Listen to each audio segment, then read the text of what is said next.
Most car guys like me, we don't ever even think of our headlights. It's just kind of something that's there. You got to change the bulbs every once in a while. And maybe you customize them a little bit, make them look a little nicer, but the one thing we never really think about is how crucial they are to the look of a car. For example, let's look at the Nissan Juke. They're just so intrusive and they look like they were an afterthought, like they weren't really intended to be there. But if you look at something even as boring as the RAV4, you can really make a little SUV look aggressive. And I honestly don't think that the RAV4 is that good looking of a car, but the headlights just really make up for it. So today we're going to be diving into the history of the headlight, and it actually starts before electric headlights and even cars. The first headlights came around in the 1880s, around the time that Thomas Edison actually got his patent for the light bulb. This is in the early days of cars, so most of the time it was horse-drawn carriages, and those early cars didn't really have any way to power a headlight. Not to mention those early light bulbs were not very durable. The first car headlights were actually a kerosene or an acetylene lamp that would have a mirror behind it, and so it would reflect onto the mirror and back out onto the road. They sucked. They didn't really work, and they were more for other people to see you so you didn't run into them in the middle of the night. Some manufacturers even had it so you could take the kerosene lamp off of the car and light your way as you're walking around. Kerosene and acetylene were the best options because, well, like I said, there's no way to power an electric headlight, and they were water resistant and wind resistant, so you could have it lit on a wick and you're fine. Fine enough anyway. They weren't, they were doing what they could. It's kind of wild to think that you actually would have to get out of your vehicle, whatever it is, carriage or not, and strike a match and light your headlight, physically light your headlight. It wasn't until 1898 that the first electric headlamp would come out, produced by Columbia Electric Car. But it wasn't really viable. It was kind of a gimmick, and it wasn't until 1912 until Cadillac, of all manufacturers, would come out with a charging system as well as an electric starter. The 1912 Model 30 Cadillac was the first vehicle with an electric starting system and electric lighting system. So you were no longer required to turn a crank to start it or light the lights with a match. So screw your headlights. We're talking about you don't have to get out and hand crank your car anymore. And as well, you got something to charge it back up too. It literally hard mounted to the flywheel and charged off the flywheel. Just a little fun fact, Delco Remy. So I forgot to mention it, but Delco Remy is actually the company that developed it for Cadillac, but they were kind of under the same ownership. Anyways, let's get back to the story.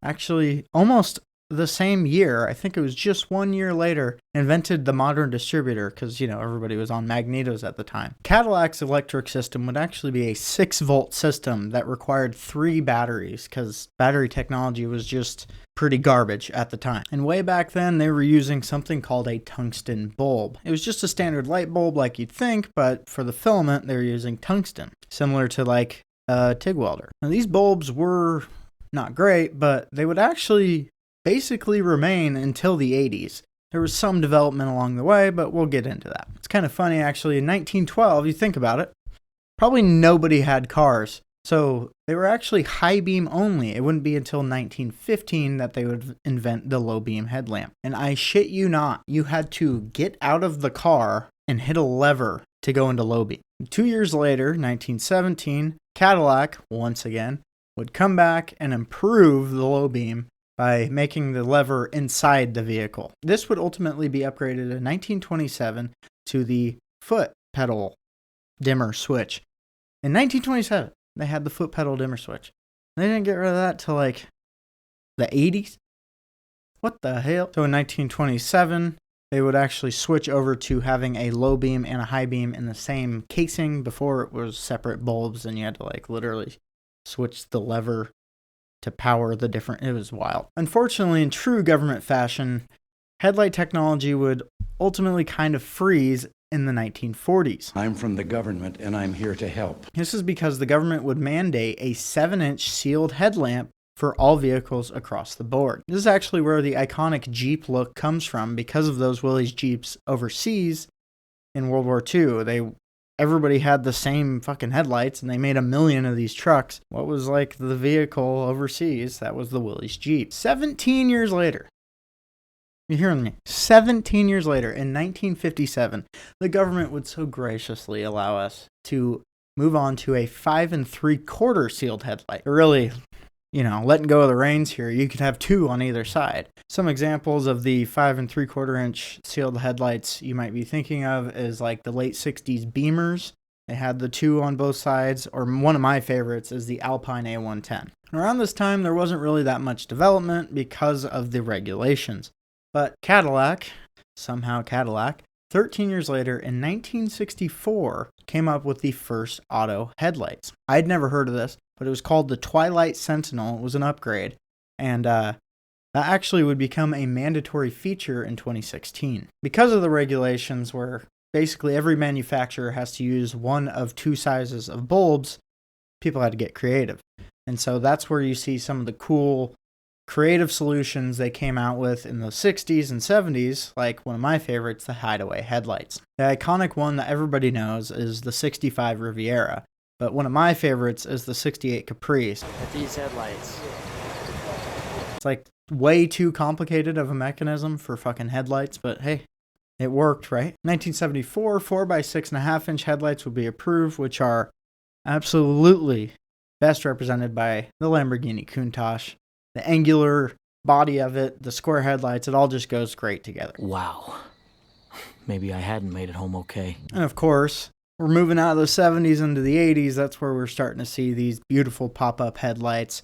You got to talk about the F40, right? And that's kind of where we start to see car companies having to move around headlight regulations for aerodynamics, as that was starting to become the name of the game. My personal favorite would be the S13 240SX. Those things look minty. The little people put the kits on them so they only open a little bit. They just look so nice. I think it's one of the only cars where when they're flipped up, it doesn't break it up too much. Like even on the Miata, which is the famous example of pop-up headlights, of course, it almost looks like they had to do that. Whereas the S13, I think it looks like they could just be like that. I don't think that makes sense, but I don't know. I like them. Fortunately, we have to get back to the regulations and the rule changes, yada, yada, yada.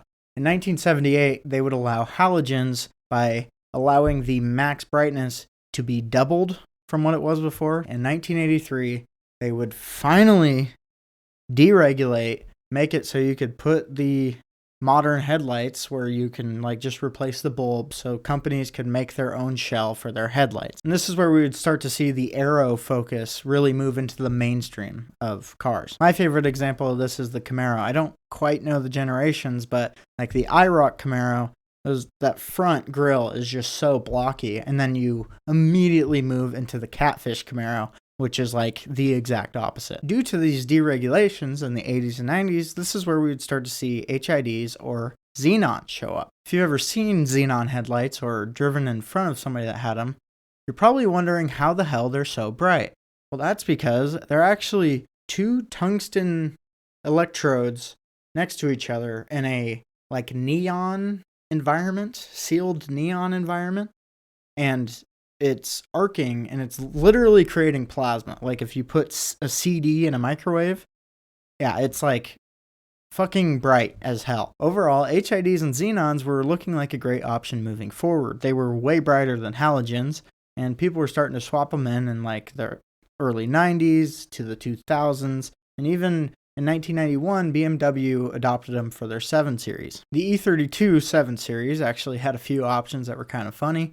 They had a fax machine. You could have a fax machine on board. They had a car phone, of course. And they even had a wine cooler option. But just like HIDs, these weren't going to stick around for long. Like I said, the xenon headlight was kind of becoming a common swap, and that's kind of where it started to fall apart. HIDs, I don't think were too much of a problem themselves. They were very bright, too bright, to be fair.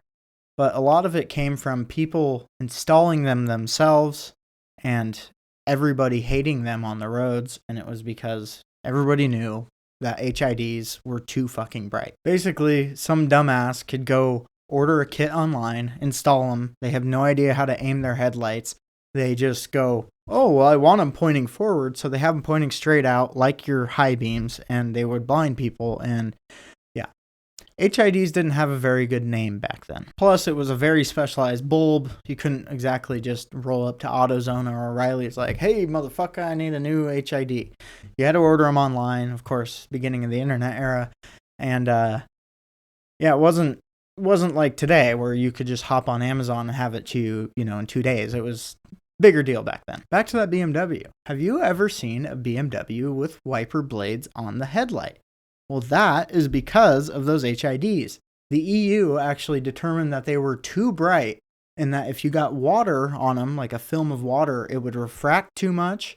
And so they required you to have windshield wipers on your headlight so it could keep them clean. And BMW is obviously a European company, so it was kind of just something they just left on there when they shipped it to America. So obviously HIDs weren't sticking around, and halogens were just... they were good, but they weren't that good. So obviously that leads us into LEDs. I should sit here and pretend like I know what I'm talking about when it comes to LEDs. But of course, light emitting diode. Does anybody know what that means? A handful of people do. And one of those people is Veritasium. He did a great video on the creation of the blue LED. Highly recommend it. I'll put it up somewhere. Very, very interesting video. But yeah, give me a second. I'm going to try my best, but if you want like a really good video on just LEDs, go check that out. Now for my version, which I compiled in my own words from Reddit, is basically you have two different semiconductors like layered on each other, and as an electron passes through, it at a certain point, it drops down to the next one. And that electron, when it drops down, emits light. That's... explain to me how the fuck they figured that out. We were just like putting electricity through shit until it till it glowed? Anyway, LEDs were around for a long time. Then the blue LED came out. That shook up the whole market because we had red and green. And now we could finally put LEDs and shit. And it wasn't until 2006 when when Lexus would actually be the first to put LEDs in a car. So this was on the 2006 LS600. For some reason, it was only available in the low beams, and Audi would actually just take that and do it all the way the next year with the R8. Now, why? Why did we want LEDs other than just for their brightness? They're way tougher because there's not an actual filament that can pop or snap. They are way more efficient. They're brighter, like I mentioned. They're easier to keep. It's just better all around. In fact, until 2013, xenons were actually brighter until Mercedes passed them up with the craziest headlights that anybody's ever seen. It was with the Mercedes S-Class that they would actually put 490 separate LEDs in the vehicle, so interior lighting, exterior lighting, and 56 were used for each headlight. It was kind of wild. This was like kind of what started the LED revolution in American cars. And for some reason, even though it inspired everybody else, they didn't think to come up with what Mercedes did, where they had a dimming feature so it would actually avoid blinding the other side like we see today. But we're going to get into that in a little bit, but first we got to talk about LEDs. Since 2013, LEDs have basically dominated the market. Every single OE basically has LEDs as a standard option now. If we're talking favorite LED headlights, I do have to say the Porsche 911 has to be the absolute perfect. It's just the shape of the car still feels classic. The headlights still round like the classic Porsches. It's just money. One of the interesting things that has happened with LEDs is because they're so bright on their own, you don't need the reflective backing as much. Car manufacturers have actually gotten to be really creative. I mean, like I mentioned before, the RAV4. The RAV4 kind of looks sporty. Even the Prius looks sporty now. Just like we saw with the old school replaceable bulb, LEDs have changed the shape of cars once again because they're so much smaller. You don't need that surface area. You can really shrink down the light and you can customize the car almost any way you want now. So LEDs are what we have now. So what's next? Well, that might just be laser headlights. Audi and Rolls-Royce are actually working on these as a high beam option because the beam is so much tighter, and for a high beam, it can really stretch out, and it's not like blinding other people, and it can be up to 600 meters out without, over broadcasting your light too much. And if this is the next big step, then I think that would basically remove the biggest problem with LEDs, and that is the blinding glare. Now, you don't really think about it until you start to look into it, but there's actually a huge movement for people trying to get the government to regulate headlights once again because of how out of hand LEDs have gotten. Talk to almost anybody that's at least in a short car. Driving around at night sucks nowadays. You have to look out of your lane because of how bright oncoming LEDs are. I'll flash people hey, your brights are on, and they'll flash me, showing me that their brights aren't on, and they're just so bright that it's hard to drive now. So depending on how bad headlights continue to be, we might actually see some regulation on this, unless those laser headlights take over everything. But if Rolls-Royce is testing it, chances are it's pretty expensive. Let's just say the future is bright for headlights. If you enjoyed this video, please subscribe. We'll have much more coming soon.